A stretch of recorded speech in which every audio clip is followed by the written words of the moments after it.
Krishna, can we start?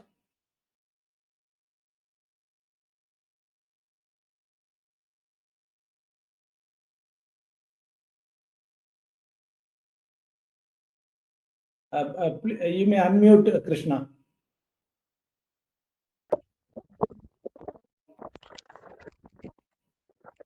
Yes. Good to go. We can start. Huh? No, I'm not able to hear you.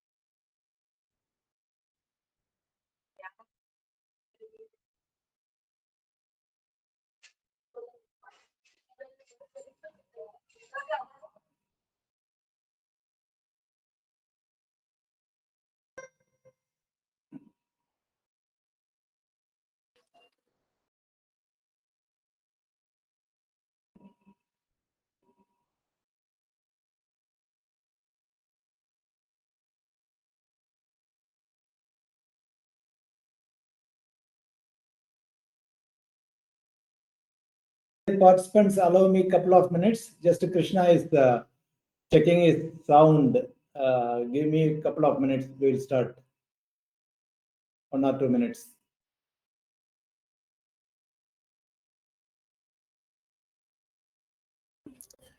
Yeah, hi. Am I audible? Yes, Krishna. Oh, perfect. You can switch on your camera as well. Yeah, I will. Yeah. Yeah. Good to go. Okay, Krishna? Yep. Yeah, okay. Good morning. Good morning to everyone. Today we have Mr. Krishna Sangavi, the Chief Investment Officer of Mahindra Manulife Mutual Fund with us. Just a brief introduction. Mahindra Mutual Fund is owned by Mahindra and Mahindra Financial Services Limited, 51%, and Manulife Investment Management Singapore. It's a Canadian-based company. Through the Singapore arm, they have invested. So it's a partnership, 51-49. And Manulife is a Canadian company. You all know about Mahindra. They are one of the largest industrial houses in India. So Manulife manages more than $1 trillion all over the world. And Mahindra Mutual Fund, as we speak today, they manages about 32,000 crore rupees. Mr. Krishna Sangavi is a CMA from Institute of Cost and Works Accountant of India and has done MMS in finance from Krishna Sangavi has over 25 years of experience in the asset management industry. I know him from his Canara days. So earlier he was with Canara Bank, Canara Robeco Mutual Fund, and prior to that Kotak Mutual Fund and Aviva Life. And he brings with him vast experience in the fund management industry. He is a veteran in the industry. Welcome, Krishna, to our channel, and thanks for accepting our invitation to share your knowledge in this highly confused time frame, and with the Trump on the hem in America. So it would be really helpful to decode what is happening, the world over, etc. And this is our second interaction. Earlier, you joined post-COVID in 2022, if I'm right, with our subscribers. Anyway, welcome back and welcome again. Without further delay, probably can we head into the Q&A model, Krishna? Hello. Yeah. Are you okay? Can we proceed? Yeah, we can. Yeah. Once again, welcome. I mean, I don't see a most opportune time to interact with you than the current one with the 500% tariff on our heads and markets going down. So, a lot of investors, both the mutual fund investors and equity investors, everyone all over India is a little confused. They were hoping 2026 will bring limelight to them, and they expected as markets gradually picked up, it will keep going up. But all of a sudden, this 500% tariff introduced, a bill introduced by Lindsey Graham, a senator in USA, has brought some stoppings. And the main countries that could be impacted might be China, India, and Brazil.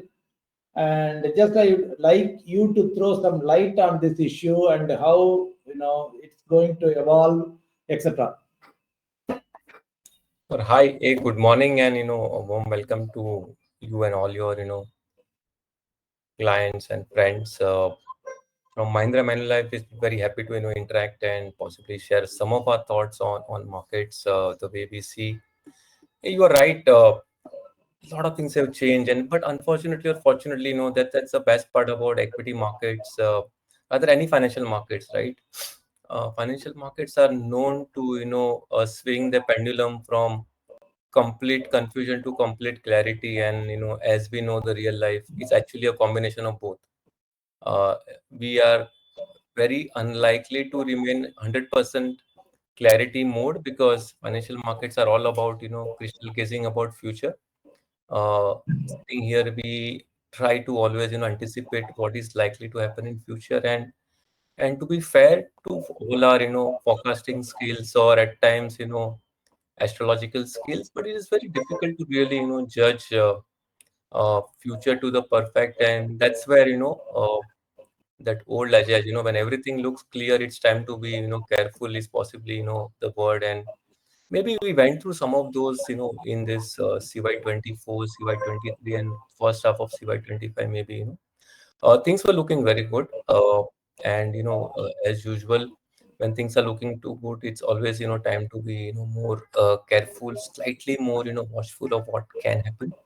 uh, Another thing, the financial markets have taught that the issue or the impact comes from somewhere, always unexpected corners. And to an extent, yes, tariff, the way it played out in CY25 and April, an early announcement in April happened. It was clearly something which was a unexpected shock for financial market as a whole. And then things have evolved over time. I really don't know whether one should uh, think whether 500% tariff is practically possible or not. It's very difficult. It's easy to possibly get worried with 500%, but practically 500% actually makes a complete trade unviable. So I'll focus more on the core part, which is possibly a 25% tariff, which was initially introduced on to many countries, including India, and that subsequent 25%, which is perhaps linked uh, the Russian-Ukraine war, etc. I think that's what the two things. Hopefully, while we speak, the trade tariff deals or negotiations are still on between, let's say, India and US as two counterparties. We do expect some of them to be, let's say, resolved. These are honestly trade and tariffs. Conversations have happened in the history of the world. It's not possibly for the first time or the first uh, conversation between any two countries. So to that extent, one should not really worry. I think what it teaches us lesson in the financial market perspective is very clear. Let's be always on our watch guard for something which might not really be as good as what it looks, and the unexpected hits can come from any of the corners. Okay. And say like if it happens, this 500% tariff, let us assume it happens and bill goes through everything. Probably China can directly fight with USA. They have the might and everything, but India is more sober, more subtle. So China can blackmail with rare earth minerals and etc., as they used to do. But India, they have. I feel that they have less arms. Then they approximately, I think, if I'm right, about 20% we are exporting to US from our overall exports. If I'm right, now correct me if I'm wrong. You might have better numbers than me. So this the whole industry could die. Am I right? The 20% thing. Sorry, which industry could die? No. Whatever we are exporting, if it is 500% tariff, it's almost like a blockade. Agreed. See, Blockade. 500 tariff is actually like a no trade. I mean, so that's the reality. Assuming 500 goes through, but I think let's not be so pessimistic. Let's not be so negative on 500. It's sometimes these are all too high a number, and in real life the commercial negotiations are anyway on, is what we understand. And so let's possibly keep that worry for if and when it happens. I don't think it's worth to prejudge what can happen, and what can be the reaction of counterparties, etc. Okay, okay, good. So it is up to 500%. So let us hope for that. And by the way, up to 500 means all the way down to 0, 10, 20 also. Yes, yes, could be. Yeah, yeah, let us hope. Then there was an expected important ruling, last night to our time in USA on 9th Supreme Court ruling on, going Supreme Court. We were thinking that it could go against completely Trump's tariffs, whatever they have imposed all over the world, and it seems they have postponed the decision to 14th of Jan. US Supreme Court has postponed it. So probably if US Supreme Court strikes down the tariffs, and makes it illegal, then probably India could see a big boost. Am I right? No, actually, not even India, right? All over. It's a global issue, right? There are almost every country in the world has their own share of, pain or the gain based on what, US Supreme Court decides on it. So again, I mean, maybe it just brings to the earlier point, there are too many variables in our, financial market life, or other at times in real life, which you just cannot, let's say, try and anticipate. Possibly, let's see how, that thing plays out, how those, Supreme Court judges decide in terms of the constitutional validity, etc., of those. And possibly let's see how it plays out. Trust me, it's very difficult. uh, we can really spend hours and hours discussing what can happen, but in real life we know that, right, some of those will be pure conjectures or some sort of a pure guesses. So it's something out of our control, and let's live with that. Instead of worrying about it, let us move on to the next subject. Generally say, like, yes, if Supreme Court rules against the tariff, then it is all the way gain for India. If not, status quo, whatever, Yes. we are standing right now, that's what it will And happen. let's remember that in this competitive world where India is one of the country trying to sell Indian products to American customers, we are in a way line with a lot of other countries. A little bit differentiated rate of tariff can make some products more viable, less viable, etc., or some companies more competitive or no. But conceptually, yeah, almost every country is in it together in terms of having a higher tariff on their products when it's sold to American customers. Good, good. No, fair enough. And see, generally, since Trump came earlier, also there were uncertainties. I don't disagree with it. And always there will be uncertainties in life and to the market, etc. But when do you think that these uncertainties will subside? I mean, will go down to some extent. Is there a period, or now we are in a volatile period only forever? I mean, what is your thought from an equity market perspective? So You from are a pure equity market perspective, yes, let's say the first milestone, clearly what you mentioned is 14th of January as far as the tariff part is concerned, because that's the day you actually have a potential ruling which can decide what is, or at max one more round of deferral, as they say, one more tariff, on tariff, where possibly a week later or so we can come out. But that just solves partly one of the issues right now we are facing. But if you look at, step back and look at history of financial markets, more of history of Indian equity markets also, I think every 1 or 2 years we are actually surrounded with some uncertainty linked to some events in some other part of the world. I still remember, maybe few years back we used to worry about what's happening in North Korea, right? Every weekend there used to be some news flow, something likely to happen, etc. Maybe sometime back it was Russia, Ukraine. Some other years it was something else.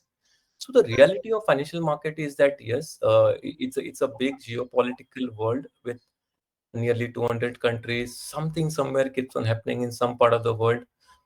Financial markets have taught us that events in one part of the world can have a reasonably different outcome because of the interconnected world, whether it's a supply of crude or a supply of some other raw material, or whether it's trade and transport being disrupted.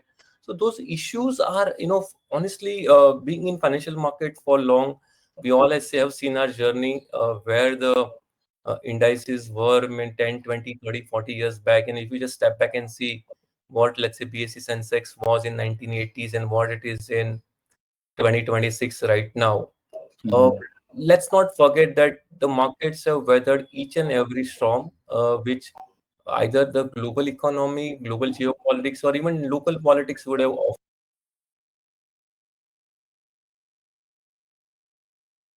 But during yeah, those periods. okay. But eventually, after that, uncertain times for that uncertain times of those, those 3 6 months, we've actually seen those little bit improved clarity and maybe at times over clarity. But yeah, reality is that despite too many negative news flows over time, our economy has progressed well. If you really sit back and think 20, 25, 30 years back, where Indian economy was versus what we are today, we might be what, not even 20th economy in the world 25 years back or so, and today we are possibly fourth or fifth, depending how the rupee yen rates fluctuate, vis-a-vis dollar on a daily basis. Rank can be fourth or fifth, but yeah, clearly economy is growing. We all have participated.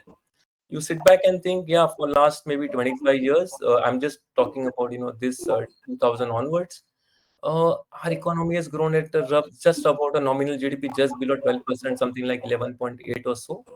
It's a pretty healthy growth rate. That health growth rate, creates its own, uh, corresponding ecosystem of growth in corporate earnings, and corporate earnings creates their own, growth path for not only corporates but financial markets in turn. And if you really sit and think on that way, yeah, markets do appreciate these earnings in nominal GDP, earnings for corporates, and wealth creation has actually happened. But yes, let's not forget that even in last 20, 25 years or so, we had enough scare of Y2K, post Y2K crash, World Trade Center crash, global financial crisis, and you can think of any such event which might have happened during those periods. I think the core of financial markets honestly lies on economy. Yeah, to an extent, I current issue is little bit worrisome because it is hurting, the trade and tariff conceptually, hurt global trade and somewhere, economy in general everywhere in the world. So that worry we may have to still keep, but otherwise, honestly, these things, the financial markets have seen over time. Where we have to take care is our reaction, our own behavior. There is this nice quote, by one gentleman about Indian financial markets specifically. So, Indian markets typically end up disappointing optimists as well as pessimists both. So let's not be too optimistic at times and too pessimistic at times, because at times the equity prices makes us believe, uh, makes us turn very optimist, makes us turn very pessimist. But reality is the world is going to be more moving ahead despite those pluses and minuses, and we actually have created wealth despite the challenges. And I do believe the way economy is in place, we have reasonable reasons to believe that the wealth creation process can be on, and we just have to worry about our reaction to it, our greed and fear combination to that. Good, good, good. No, I do agree, and from that's why we are having these kind of conversations. Because people, you have a look at like 10,000 feet view. So that way, over the period, last 25 years or 30, 40 years, any period you take, the economy has grown, people have made money. We have faced a lot of uncertainties from Iran, Iraq war to a lot of uncertainties. Wars were going on for years at Yeah. times, all those things, Y2K, then COVID, the financial crisis, everything. In spite of that, Indians have made a lot of money from mutual fund schemes, equity mutual funds, and stock market investing. So wealth creation will happen and continue to happen. I agree with your point. Now, moving away from Trump, now Trump is world. So moving away from Trump, now coming back to India. So now we are given, the topic as equity market outlook for 2026. That's why many of the subscribers are here. Many of them have joined today. Yeah. So, what is your outlook? It could be your individual outlook or fund house outlook, whichever way. What is your outlook for India for this year, 2026? How it is going to evolve, and whether people can make money? What is your thought process? So yeah, thanks. We actually took this outlook after discussing, what's happening to Mr. Trump and the tariffs thereon. So it's good, but yeah, let's not forget that from a pure, near-term sentiment impact perspective, whatever turns out in terms of tariff or any action by Mr. Trump as president of US possibly does have implication not only on Indian financial markets, but I think global financial markets.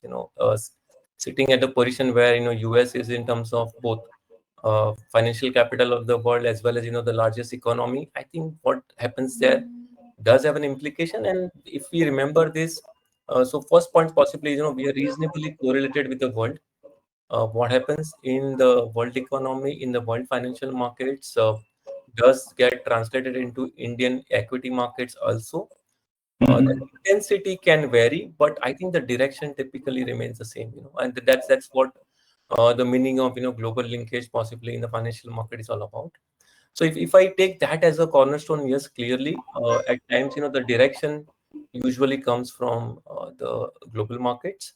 The Indian markets typically follow them. The intensity does vary based on the local factors. Local factors can start from everything, start from core economy, as in how economy is progressing is one variable. How financial market participation by players is happening, and another angle which we all should remember is that sitting here, all fund managers in India, all wealth managers, all investors, everybody, we are trying to busy identify good set of sectors or good set of companies to participate on a relative basis. I think there are global investors who are looking to participate in global countries from a relative perspective, which means, for them, India is one of the sectors or one of the countries they would like to invest. In, Mhm. in turn, comparing India with a China or a Korea or a Taiwan or a Brazil or a Germany or any other country in the world from a financial market perspective. Financial market rules, typically respect valuations first, and so that gives me the biggest comfort. Indian markets had a tough CY 2025, where you have possibly underperformed quite a few major markets in the world. And the law of relative valuations, financial markets respect the lot, which means if India was reasonably, let's say, seen as an expensive or premium valuation to the world in December 2024, I think in January 2026, that relative valuation premium is possibly gone out of Indian markets in terms of India is perhaps now more attractive than what India was a year back. So to an extent, after having seen a reasonable time correction and price correction in India, as well as growth in other geographies in terms of financial markets, I think India is that way. Come back to a very reasonable entry point for any investor globally also to look at Indian growth and Indian markets to make money. The other part of India really is that all of us, on this call, as well as, all investors in India, we as an economy conceptually are growing. That, 9-10% nominal GDP, or maybe let's say 10% average GDP. By the way, let's not forget, the last 25 years nominal CAGR for Indian nominal GDP is 11.8. I'm actually discussing 10 as a potential number now. But even anything between 10 to 11, as economy grows, Indians prosper, we make more money is available for investments, and investment itself, creates a market for, financial assets to thrive. So equity markets have this, good potential with more savings pool being generated. The Mhm. savings pool can be used by Indian corporates nicely for growth. If you think of it, as our per capita income is rising, Indians have more, let's say, able to buy products. Government has said right set of things in last, 1 year, especially on how to make, products more affordable to Indians. So you look at last budget, we all had a nice, gift of tax saving on of our income, and somewhere in September we got this GST benefit. So we had a nice combination, two combination actually. Consumers have more money at their disposal, and consumers have cheaper products as their purchase point options, which means affordability is higher. So consumption will drive the Indian economy is maybe for next 12 months or so. And consumption is a nice, capital market rule which says that if consumers start consuming more, the corporates will be forced to create capacity. They'll go for their own capex plans, and the entire capex cycle driven by private sector also will revive. That's the basically the thought process. So if I look at outlook from an economy wise, we're doing reasonably good. from a financial market wise, Indians are ready to invest, and global market wise, India has become attractive again. So yeah, it looks we should be in a reasonably better situation vis-a-vis what CY 2025 went by us. Only thing is coming back to the original thing. Yeah, we need some clarity on tariff, which possibly lies somewhere outside India for now. Okay, okay. So overall, I mean, you are saying that the market valuation is attractive for local investors as well as foreign investors. Although they are taking out, they have to come back at some point of time.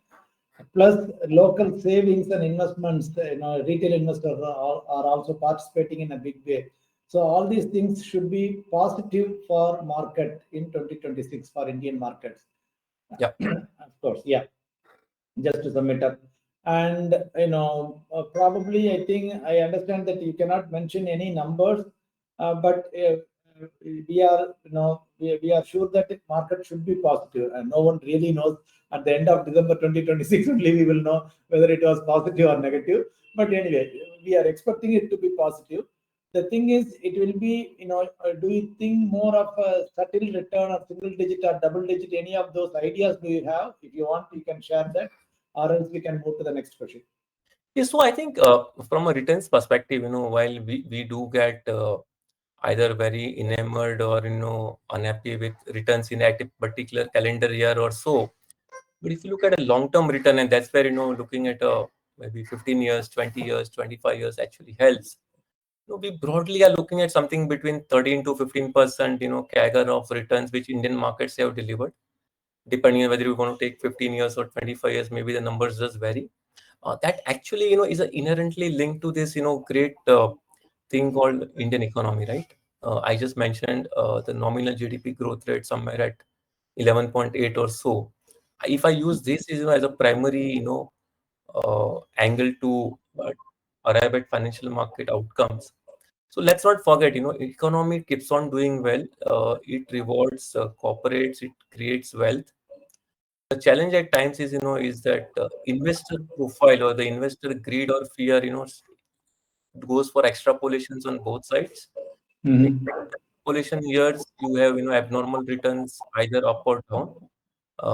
And if you step back and let's look at 3 full years, CY 23, CY 24, CY 25, and I'm using maybe small cap as a category.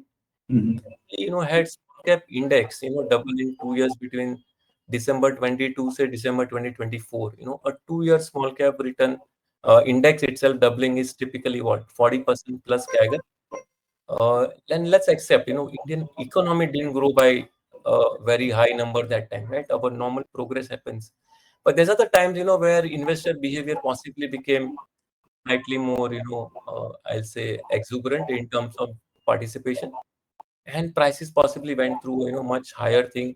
And that's the issue. At times those higher prices makes people think things are more clearer, and that's why they possibly want to invest more or take a higher risk to participate. But yeah, reality is the economic linkage and financial market return, if we accept, then Mm-hmm. all we have to do as an investor really is to try to understand this investor psyche. uh, Excess greed or excess fear, if we avoid, we will actually be able to handle the situation well. So in an index which possibly doubled in 2 years, ended up giving, let's say, around 5-6% negative return in CY 25. So if you are an investor of CY 25, I'm sure one is going to be worried or unhappy with the outcome. But somebody who's Mm-hmm. invested for a longer term, for him or her, a December 22 investment in small cap index, 100 rupees has still become 190. And then there is, honestly speaking, no reason to worry, because 90% absolute return in 3 years is also a good number. It's not something, really one should be unhappy with. Good, good, good, good. So probably there could be years, with very high returns and years with very low or negative returns. So 25 was one of those years. Let us hope 26 should be better year, Yeah, I for mean, small cap. if you took, if you take this journey of, financial market at times, I like to compare it, with travel, travel and transportation. If you think, and assuming, you are going from, let's say Chennai to Bangalore, and uh, you will arrive at an average journey distance in terms of an average speed by just dividing total kilometer by the number of hours. True. Heart in heart, each of us knows, that you are never going to drive at verbatim same speed for the entire journey, right? There will be periods where you'll overspeed, periods you'll have a little bit, diversion or a low speed terrain because of traffic or because of poor roads. I think if you think markets in that perspective is very much similar, to like I generally like this example, large cap, mid cap, small cap. If you compare vis-a-vis, transportation, I think large cap is more like a heavily built, truck maybe very smooth way. It may not give you speed, but it's an amazing in terms of safety. You look at mid caps more like a passenger vehicles. Uh, Uh-huh. you do drive, but at times you need a safety belt. But if you are on a two-wheeler, which is possibly a small cab, you need a helmet.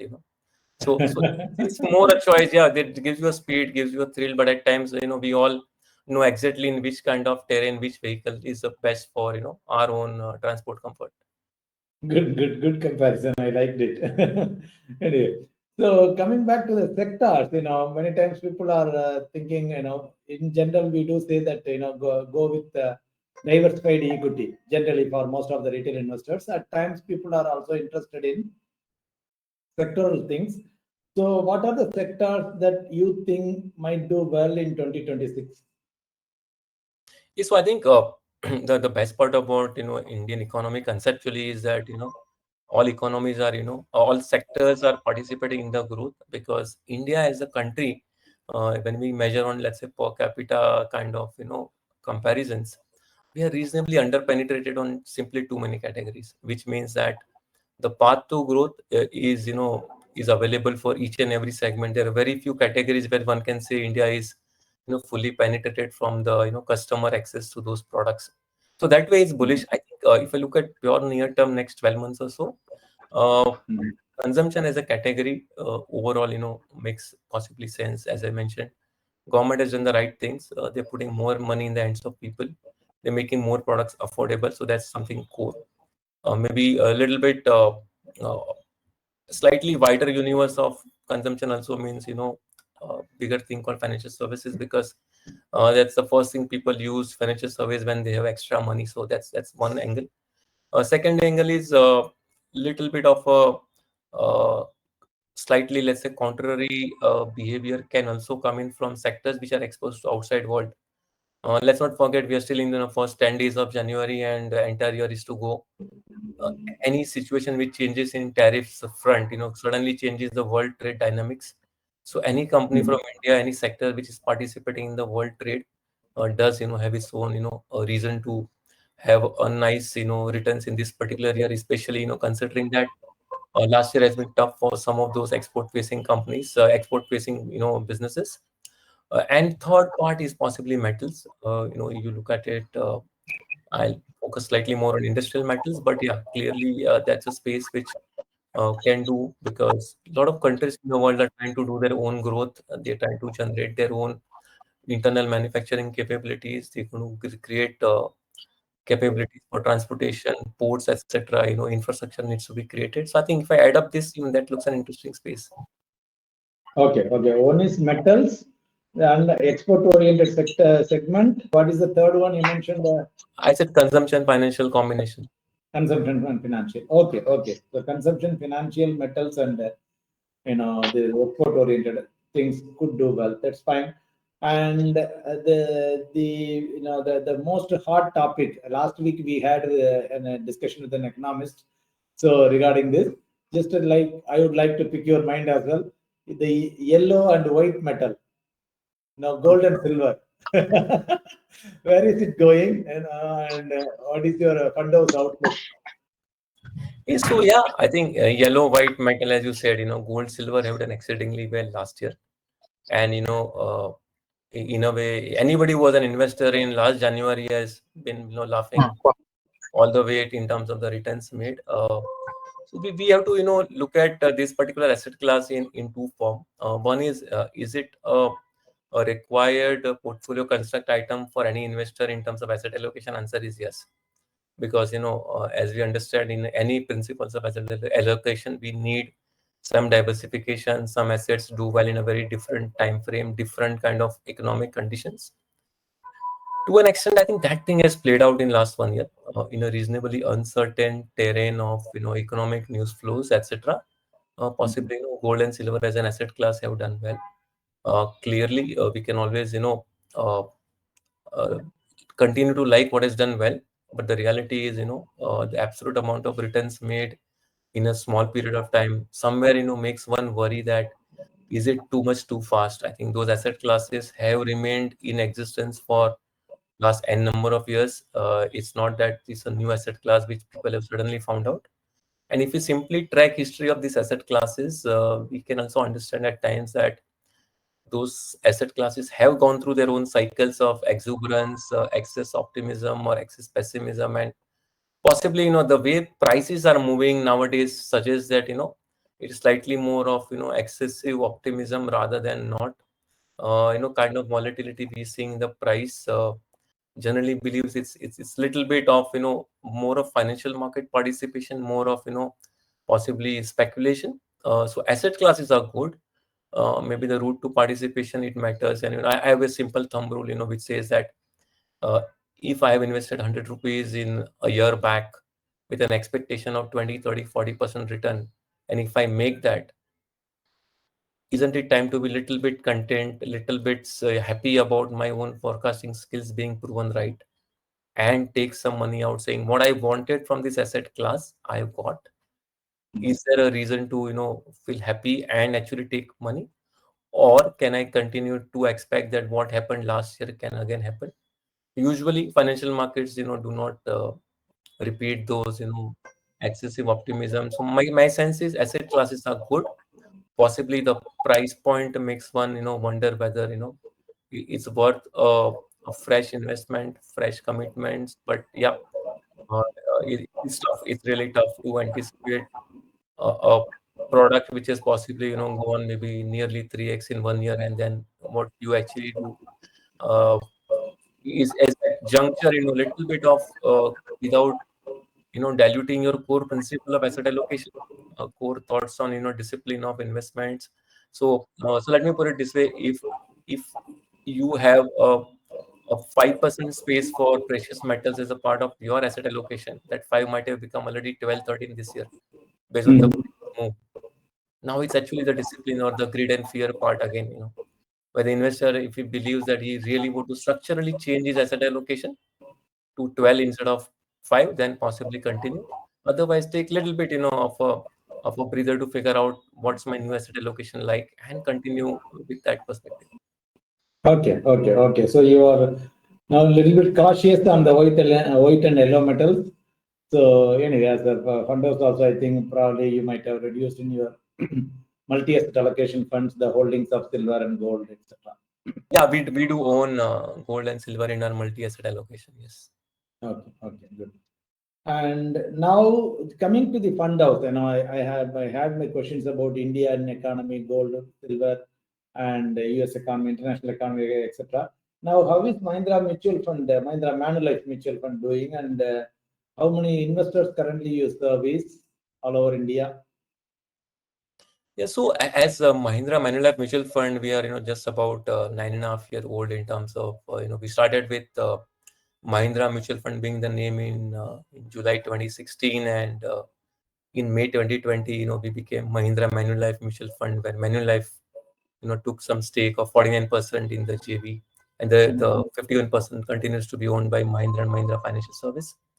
So in a way, from that day one, sort of let's say zero AUM, we right now something like 33,000 crore plus equity AUM around 31,000 crore is Wow. equity, and the 2,300 odd is possibly fixed income. Uh, we have a nice, diversified suite of nearly 17 products on the equity side and 6 on the fixed income side. So, that reasonably makes our products basket available to many investors. We had a good journey in terms of growth, and possibly continue to offer basically more products and deliver on our performance to meet customer needs. Very good, very good. We have been From a customer side, you did mention, right? So we are around 11.5 lakh customers, is possibly unique customers, what I can say, across Okay. funds. Okay, okay, very good, very good. And you are present all over India. That's great. And you are servicing throughout the country. That is great thing. And of late, one of the things that I wanted to touch base with you is, a new NFO. So you have opened a new NFO yesterday, if I'm Yes. right on 9. So which focuses on innovation opportunities. It's a new breed, and I like the breed generally. I like two breeds right now in the market. One is digital. I mean, on the thematic side, one is digital, and another is innovation. The main reason being these two segments are having high growth rate. Both the teams, I would say, high sales growth rates. So generally, when I go to this screener.in and put 10-year sales growth, 10-year share price growth, generally they match together. If the sales growth has been 25% and the Yep. stock growth has been 25%, if the sales growth is 10% for some of the core IT companies, 10-12%, their stock growth has been 10-12%. So from a pseudo perspective, I'm taking that when you are investing in high growth companies and with more of clarity, etc., then you ought to make. So we are also allocating innovation opportunities as well as digital. Very few fund houses have launched, and you are one of the early movers. Can you throw some light on the innovation opportunities fund and the area as a segment, how you are focusing and what you are doing there? Yeah. You want me I to think share, you want me to share the screen? maybe that one or two slides might just help, for us to reflect. Sure. So there's,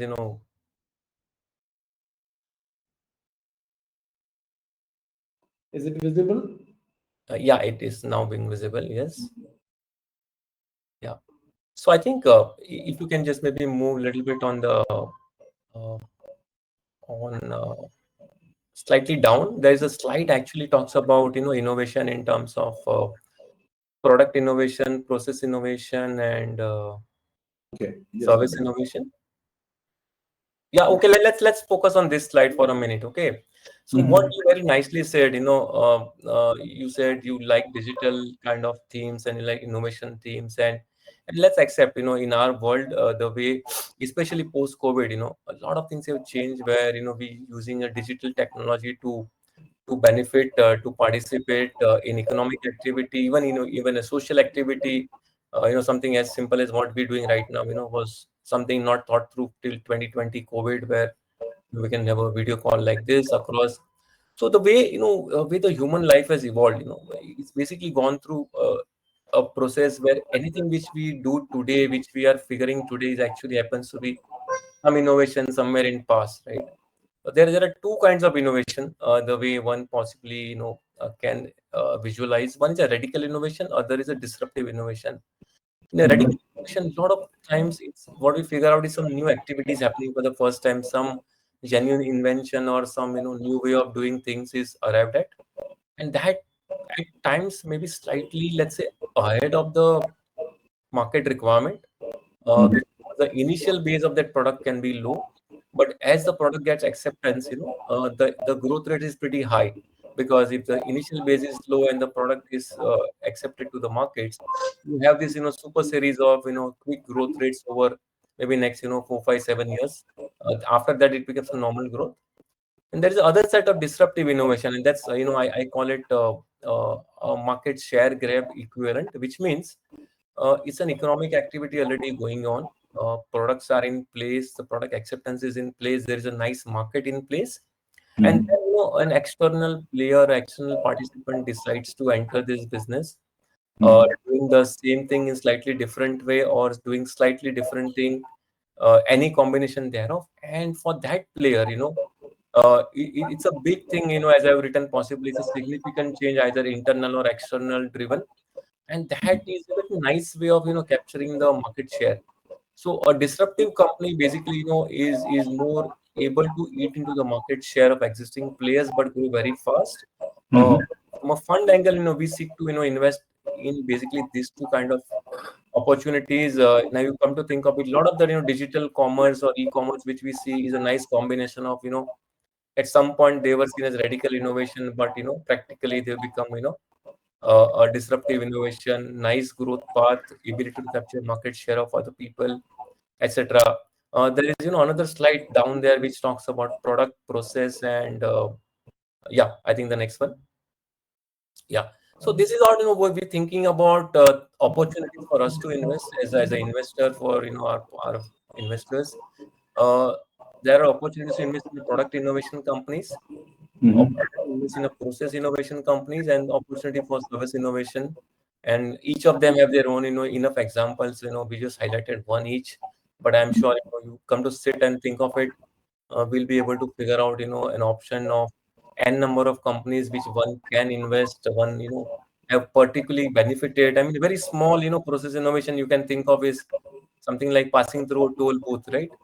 Years Mhm. ago, we used to wait in a queue, and it might have taken 10 minutes, 20 minutes, depending on the traffic. And now it's as seamless. All you did is a RFID tag, and it became a nice process innovation kind of thing. So I think those examples are any and many. Very fact, mutual fund units can be bought. The KYC can happen online. Earlier pay period used to be, self-certified, document, etc. were part of the need.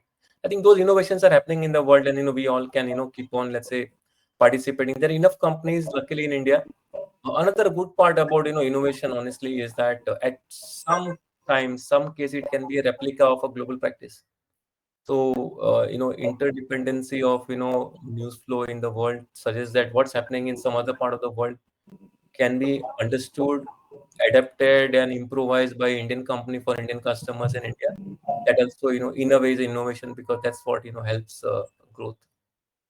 Okay, okay, okay, sure.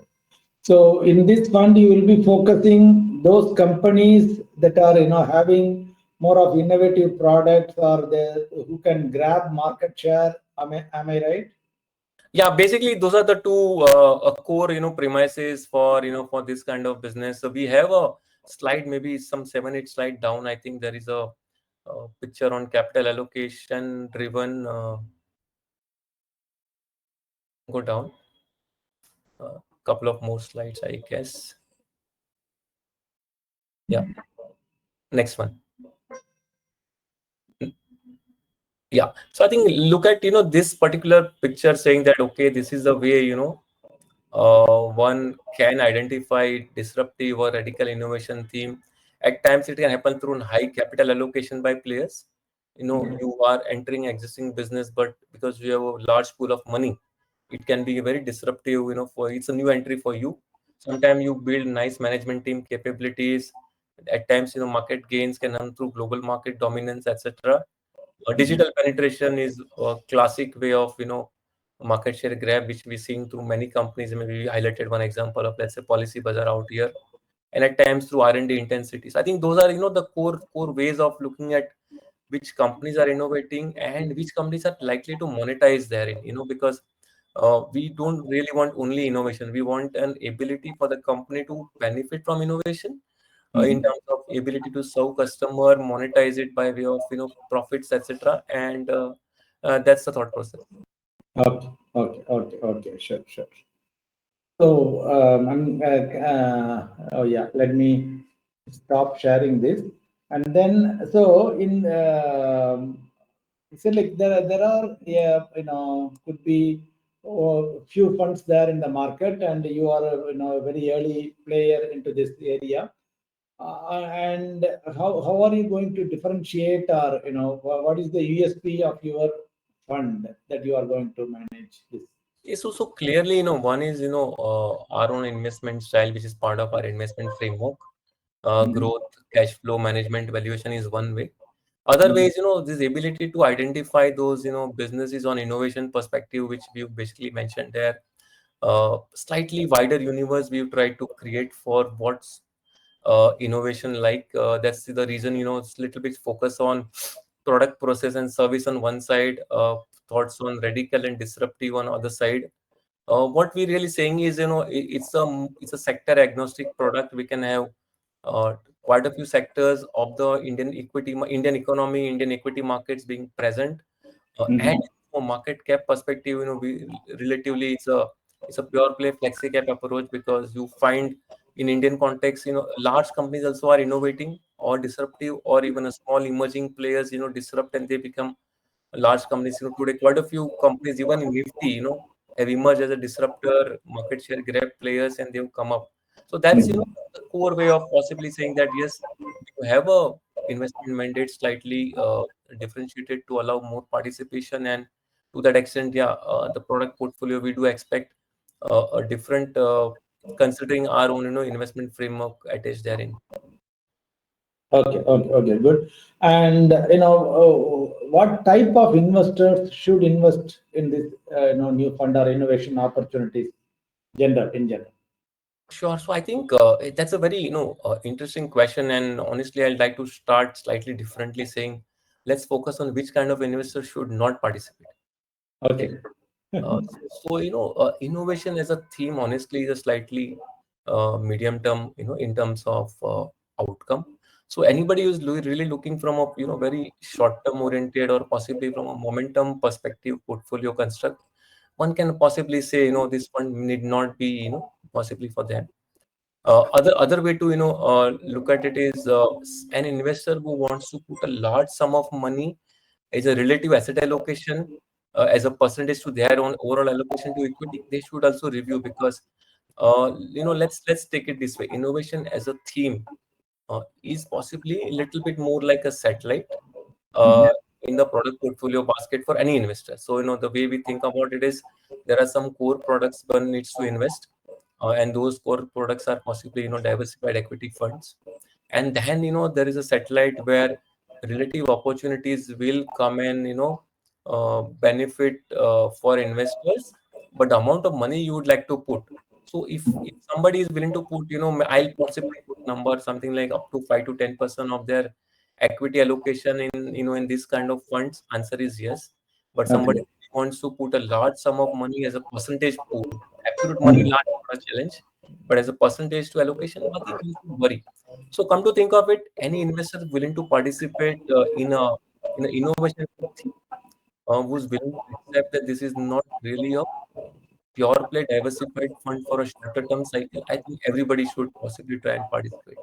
Yeah. Probably, my guess is generally these kind of funds can increase your alpha. That's right. Increase your, That's yeah. right. But the fear is, from a greed side, one should not say, I want to generate amazing alpha by putting very large, percentage allocation to the portfolio. Correct. That is also equally true. And yeah, let them be, And by the way, let me also, admit, honestly, in a way, if you think of it, innovation is a permanent thing in the world economy also, and in financial markets also. Just that the name of the company trying to do some innovation changes, the company which is trying to disrupt markets, possibly the name changes, but yeah. So innovation as a theme, honestly, is permanent. It is just that the equity market participation need not be linear in those themes, and that's why need to have asset allocation as one of the thought process in choosing the amount of money one wants to put in there.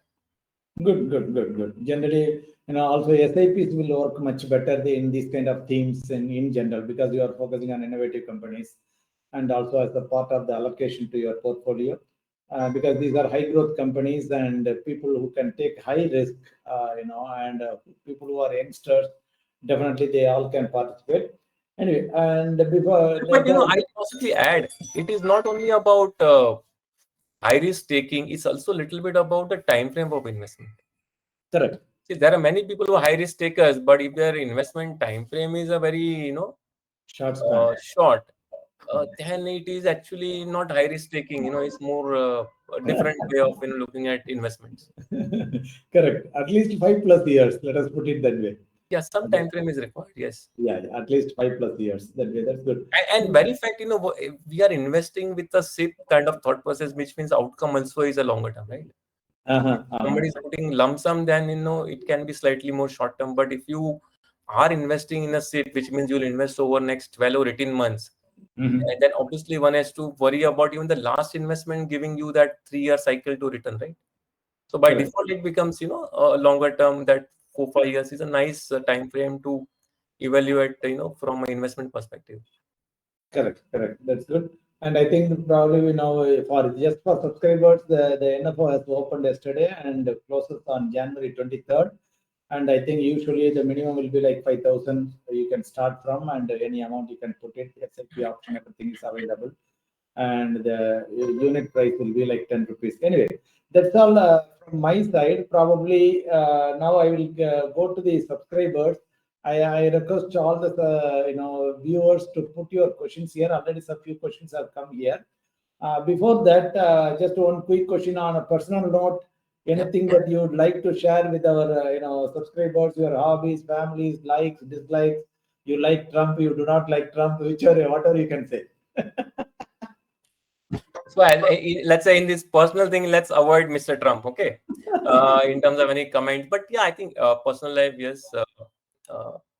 In terms of family life, my wife and two daughters, so they generally end up keeping me busy over the weekends. That's the best part. Yeah, travel is one hobby, and reading, and I think travel reading combination possibly, helps you a lot. Uh, as I mentioned, like, sometimes I equate my journey of travel partly with markets. So if you start observing things in that perspective, travel does help.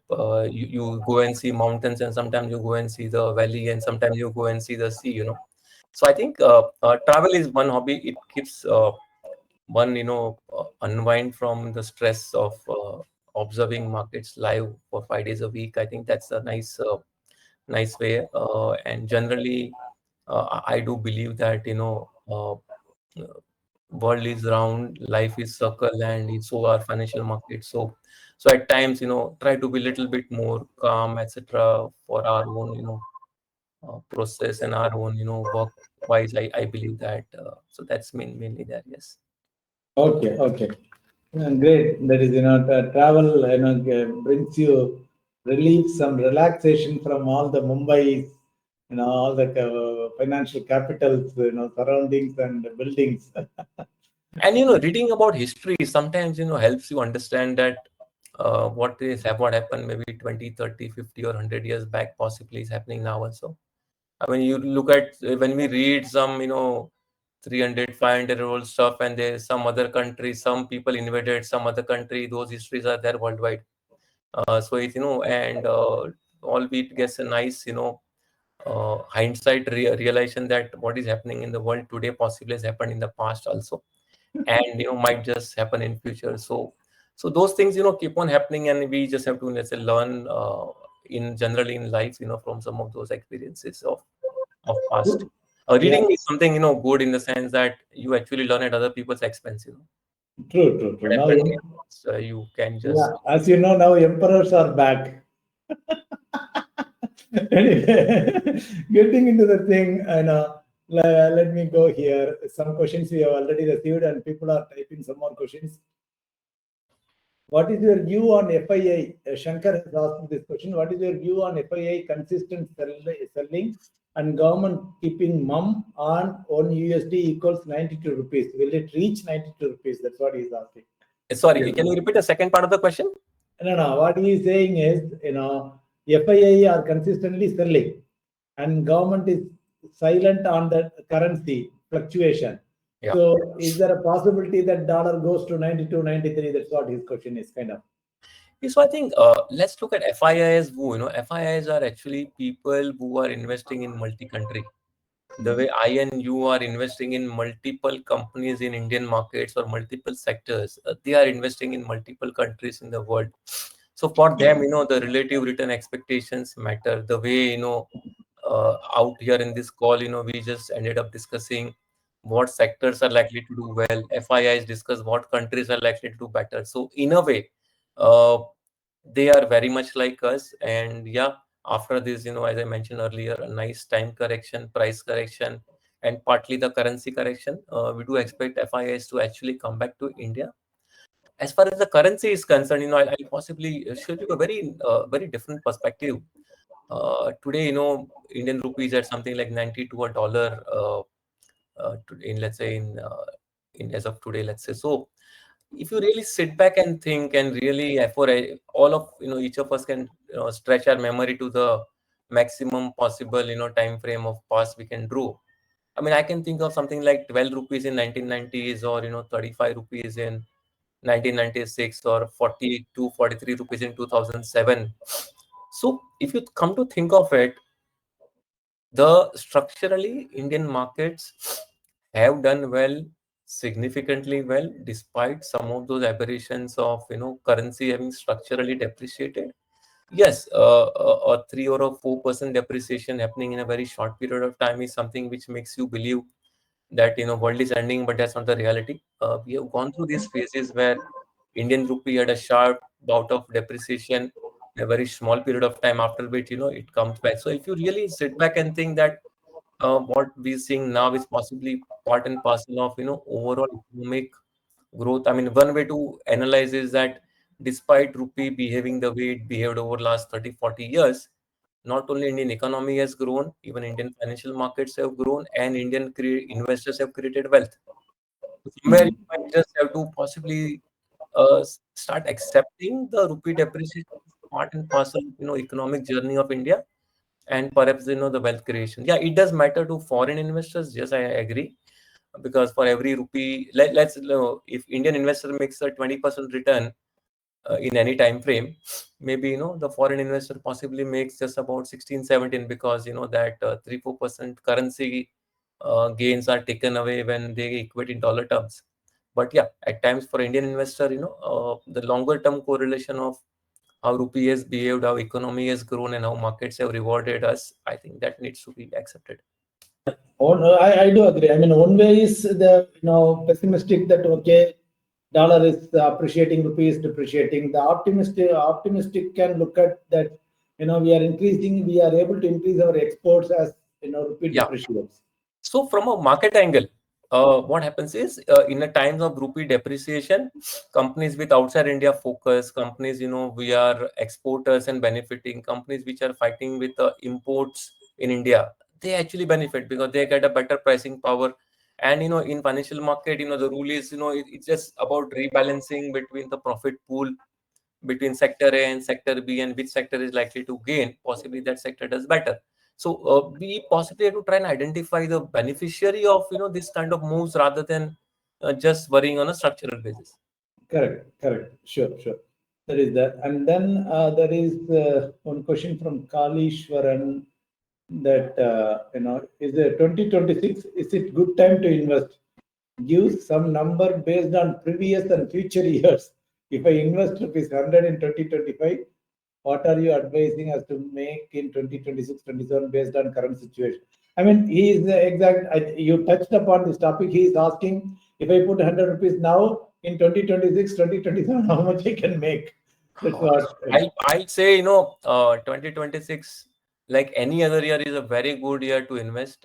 Only thing is, if your expectation of investment evaluation is just this year, then maybe it's honestly, equity need not be a great asset class from that perspective, because, investing with a 1 year time frame requires, a far more certainty, which possibly, instead of equity, maybe the fixed income market offers better than equity. But if it's a time frame to invest is longer, then yes, definitely 2026 is a very good year to invest. A lot of companies you are able to invest today at a price point which are, relatively lower or less than what they were in the past.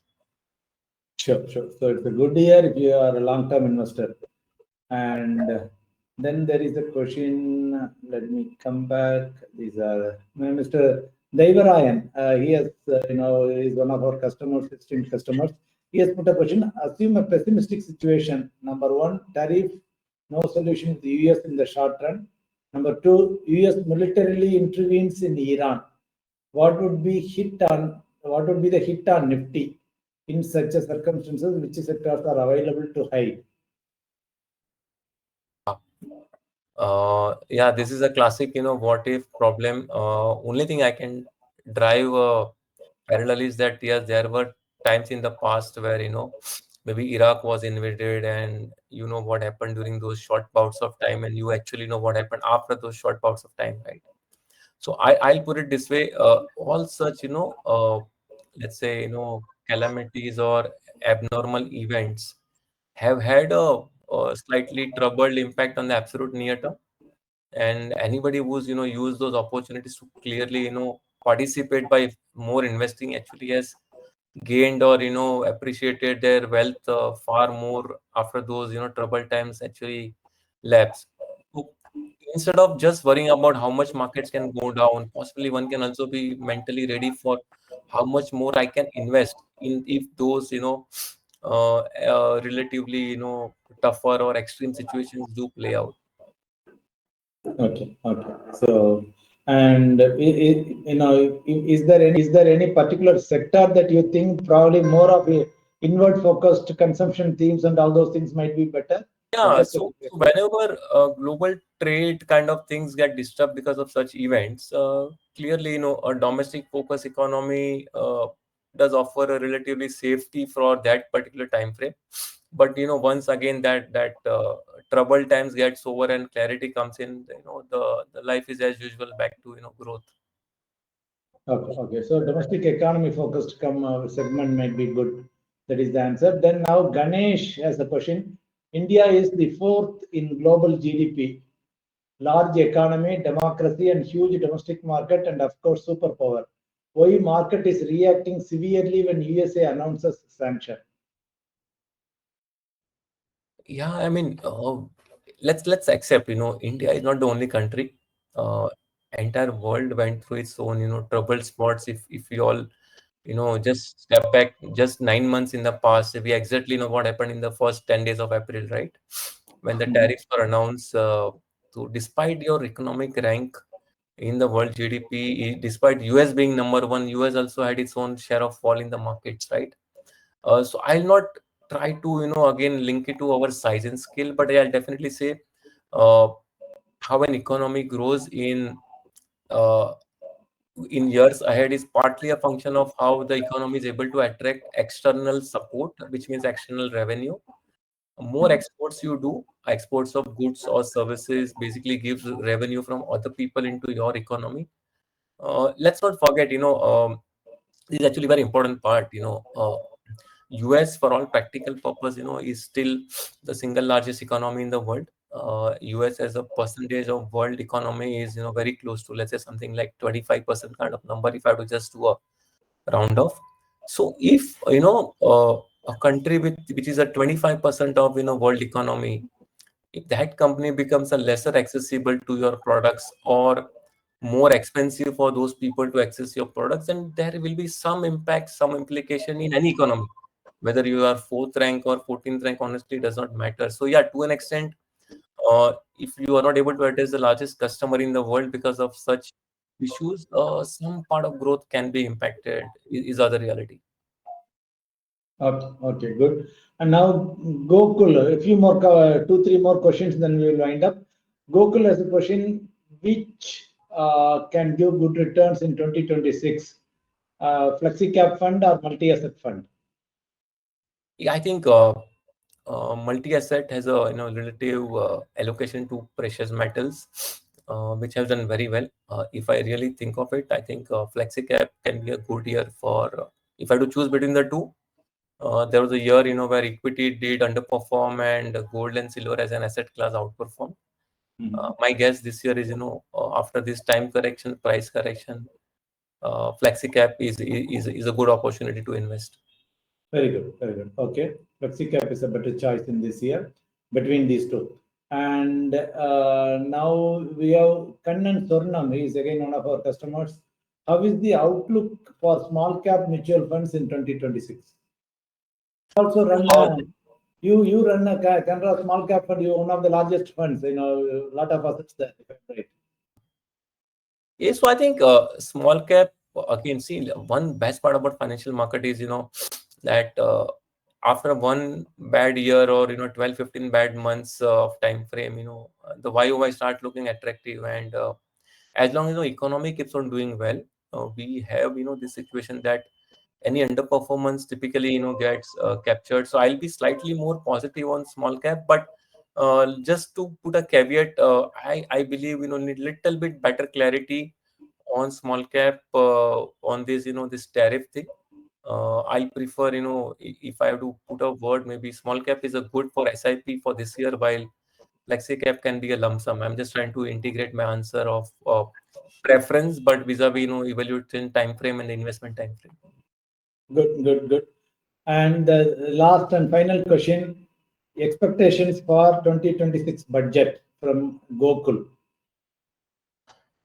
Yeah, I think Indian budget will likely in less than a month from now. I think core, if I step back to see last 4 5 year, see government has been always doing this incremental, 1.5 lakh crore kind of benefit to either industry or to consumers. Last year happened to be a nice dream budget from a consumer perspective. So I do believe this year will be go back to maybe capex cycle, maybe corporate India will be addressed in terms of some new schemes, some more incentives being offered. That's mainly. Otherwise, from a typical budget, I'll say behavior of last few years, India is on course for a fiscal discipline which we've been maintaining. Our fiscal deficit to GDP consistently has been coming down in terms of percentage. I think that trail will be mentioned. All these troubled times create sometimes nice reform space. So in this atmosphere, the way we got these labor codes, labor laws being amended in last month or so, I think we have nice opportunity for some more reforms, some more FDI opening up, etc., which we should expect from budget this year. Okay. Good. That's all, Krishna, and we wish you good luck with your NFO as well as in growing investors' wealth. Lakhs and lakhs of investors' wealth, so that India can become a rich nation and wealthy nation. A lot of investors can also be. So you are making a lot of wealthy people, and keep doing it. Congratulations and good luck with your NFO also. Thanks for spending your Saturday time with all our subscribers. There were good show, good strength today. More than 75-80 people from all over India participated, and we will also upload this in the YouTube. And we thank you very much on behalf of all our subscribers, investors, and customers. Wish you good luck. Thank you. Okay, thanks everyone, and it was pleasure interacting from Mahindra Life. Yeah, thank you. Thank you. Goodbye, everyone, and happy Pongal to everyone. Happy Thank you. Pongal, yes. Yeah, thank you. Bye. Have a great day. Bye.